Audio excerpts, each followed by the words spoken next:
Bonjour à tous et bienvenue sur la revue du 237. Aujourd'hui, on va se plonger dans un document vraiment clé, un communiqué officiel du ministère de la Défense sur le décès d'Ekan Anicet Georges. C'est une affaire qui, on le sait, a soulevé pas mal de questions. Alors notre objectif, ça va être de décortiquer ensemble la version officielle des faits, étape par étape, en se basant uniquement sur ce texte. Voilà, le document en question, le voici. C'est notre seule et unique source pour cette analyse. Un communiqué radio-presse, bien officiel, daté du 24 février 2026. J'insiste vraiment là-dessus. Tout ce qu'on va dire, chaque point qu'on va aborder, ça vient exclusivement des mots qui sont écrits sur cette page. La question centrale qu'on se pose donc assez simple au fond, qu'est-ce que ce communiqué nous dit réellement sur la mort d'Ekan Anicet Georges?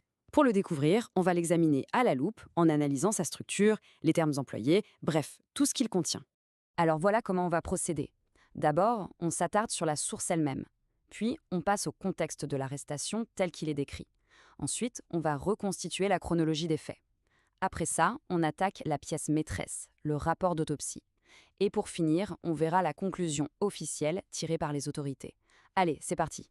On attaque donc avec la première partie. Avant même de lire le contenu, la première question à se poser, c'est toujours qui parle? C'est quoi la nature de ce document? C'est vraiment la base pour une analyse sérieuse. Et le point clé ici, c'est bien l'émetteur, le ministère de la Défense. Ce n'est pas un simple article de journal, non. C'est une communication qui engage la parole et la responsabilité de l'État. On peut donc imaginer que chaque mot a été pesé et tout ce qui est écrit est présenté comme la version officielle, l'unique version des faits. On passe à la deuxième partie. Ce qui est intéressant, c'est que le communiqué ne commence pas directement par le décès. Non, il pose d'abord le contexte de l'arrestation. Voyons ensemble quelle justification officielle est donnée pour sa détention. Et là, les termes sont très précis, comme on peut le lire. La détention est justifiée par son implication dans les manifestations violentes. Des manifestations liées à l'élection présidentielle de 2025. C'est le cadre légal qui est posé d'entrée de jeu par le ministère pour expliquer pourquoi il était en garde à vue. Ah, mais le texte ajoute une nuance qui est capitale. Une enquête judiciaire était toujours en cours. Qu'est-ce que ça veut dire? Eh bien, ça signifie que selon le document lui-même, sa culpabilité n'avait pas encore été établie par un tribunal au moment des faits. C'est un détail juridique qui a son importance. Troisième partie maintenant, la chronologie. Le timing des événements, c'est souvent très révélateur. On va donc voir comment le communiqué organise la séquence des faits, de l'élection jusqu'à la publication de ce texte. Alors, regardons ces dates de plus près. Tout commence en octobre 2025 avec l'élection. Le décès, lui, survient le 1er décembre. Mais ce qui saute aux yeux, c'est le laps de temps. Un silence de presque 3 mois, rien jusqu'au 23 février 2026, date à laquelle le rapport d'autopsie est enfin remis. Et le communiqué qu'on analyse, lui, n'est publié que le lendemain. On arrive maintenant au cœur de l'argumentaire du communiqué. La quatrième partie, le fameux rapport d'autopsie. C'est vraiment la preuve scientifique sur laquelle toute la conclusion officielle va s'appuyer. Le communiqué prend bien soin d'insister sur un point, la composition de l'équipe médicale. Il ne dit pas juste des médecins. Non, il précise une collégialité avec un professeur et 2 docteurs.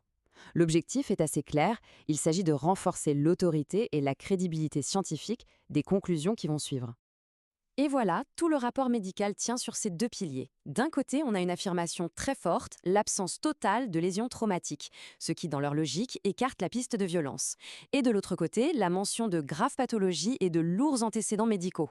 C'est vraiment l'articulation entre ces 2 points qui va tout déterminer. C'est donc sur la base de ces 2 constats que le rapport, qui est cité dans le communiqué, en arrive à la conclusion d'une mort naturelle.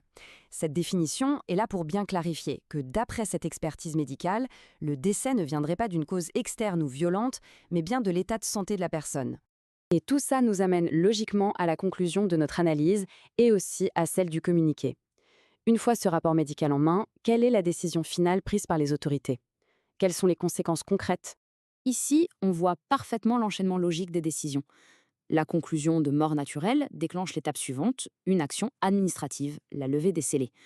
La conséquence finale de tout ce processus, c'est donc la restitution du corps à la famille, ce qui, du point de vue administratif, vient clore l'affaire. Notre analyse purement factuelle de ce document s'arrête ici. Mais elle ouvre une question un peu plus large. Au fond, à quoi sert une communication officielle comme celle-ci?